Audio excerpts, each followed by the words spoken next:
Imagine a warrior who never tasted the bitterness of defeat. Not in one battle, not in 10, but in over 100 clashes against the most disciplined empires of the ancient world. In the history of the human race, empires are usually built on the backs of millions, but sometimes an empire is carved out by the brilliance of a single mind. To the Romans, he was a ghost that haunted their borders. To the Persians, he was an unstoppable plague. But to history, he is the man who moved his armies across waterless deserts like a chess master moving pieces on a board. He was the sword of God, Khalid bin Walid. And today, we are going to deconstruct how one man redefined the very limits of what is possible on a battlefield. To understand the legend, we have to go back to a time when Khalid was the greatest enemy of the movement he would later lead. Born into the elite Quraysh tribe of Mecca, Khalid wasn't just a soldier, he was a student of war. While others were trading silk and spices, Khalid was studying the rhythm of a horse's gallop and the physics of a sword's curve. His debut on the world stage was at the Battle of Uhud. The early Muslims were on the verge of victory, but Khalid, standing on the outskirts of the battle, spotted a single tactical error. A group of archers had abandoned their post on a high hill.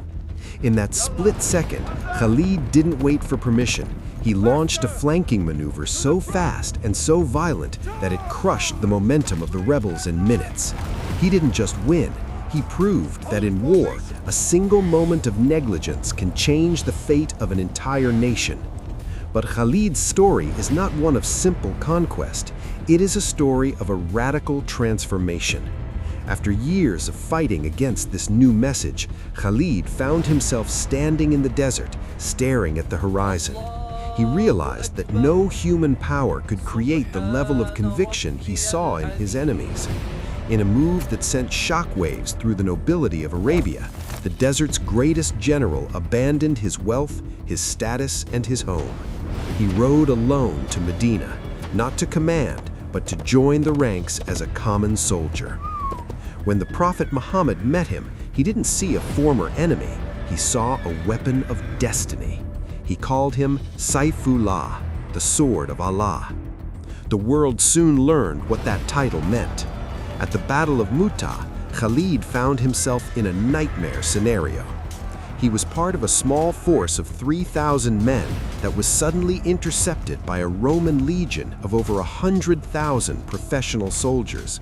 The odds were 33-1. One by one, the Muslim commanders were killed. The army was on the brink of a total massacre. Khalid took the flag. He knew that if he fought a traditional war, they would all be dead by noon. So he turned to the shadows. He used the desert itself as a weapon. At night, he ordered his men to switch positions. Men from the left moved to the right, and the rear soldiers moved to the front. He had his cavalry drag branches behind their horses to create massive clouds of dust, simulating the arrival of thousands of reinforcements. When the Romans woke up, they saw new faces and a vast army that wasn't there the day before. Paralyzed by the fear of an invisible force, the Romans hesitated. Khalid used that moment of psychological paralysis to extract his men safely. He broke 9 swords that day, his hands stained with the heat of battle, proving that a brilliant mind is more dangerous than 1,000 spears. As his reputation grew, Khalid was sent to face the Persian Sassanid Empire, the undisputed superpower of the East. The Persians were masters of heavy armor and gold-plated defense. Khalid, leading a light, fast-moving desert force, introduced a terrifying new psychological weapon, the duel. Before the armies clashed, Khalid would ride to the center of the field, alone, and call for the enemy's champions. In the culture of the time, to refuse was to lose your honor. One by one, the elite Persian generals stepped out, and one by one, Khalid's blade ended their lives before the battle even started. By the time the two armies finally met, the Persian spirit was already broken. At the famous Battle of the Chains, the Persian soldiers were so terrified of Khalid's speed that they literally chained themselves together to prevent anyone from running away. Khalid simply smiled and used their own weight against them, maneuvering his light cavalry with such speed that the heavy chained Roman lines were crushed under their own immobility. The absolute pinnacle of his career, however, came at the Battle of Yarmouk. This was the clash of civilizations, 40,000 men against 150,000 Roman elite. The Roman Emperor Heraclius had gathered the largest army the world had seen in generations. The terrain was a trap, deep ravines and jagged cliffs. Khalid did the unthinkable. He unified the scattered tribes under one banner and waited for a sandstorm. When the wind turned, blinding the Romans with the dust of the desert, Khalid unleashed his mobile guard, a specialized unit of elite cavalry that moved with the precision of a modern special forces team. He drove a wedge between the Roman infantry and their cavalry, pushing the massive legion back toward the cliffs. The Romans, trapped by the very ravines they thought would protect them, fell into the abyss. The superpower of the West was shattered in a single afternoon. But the most incredible part of Khalid's story isn't a battle, it's his final act.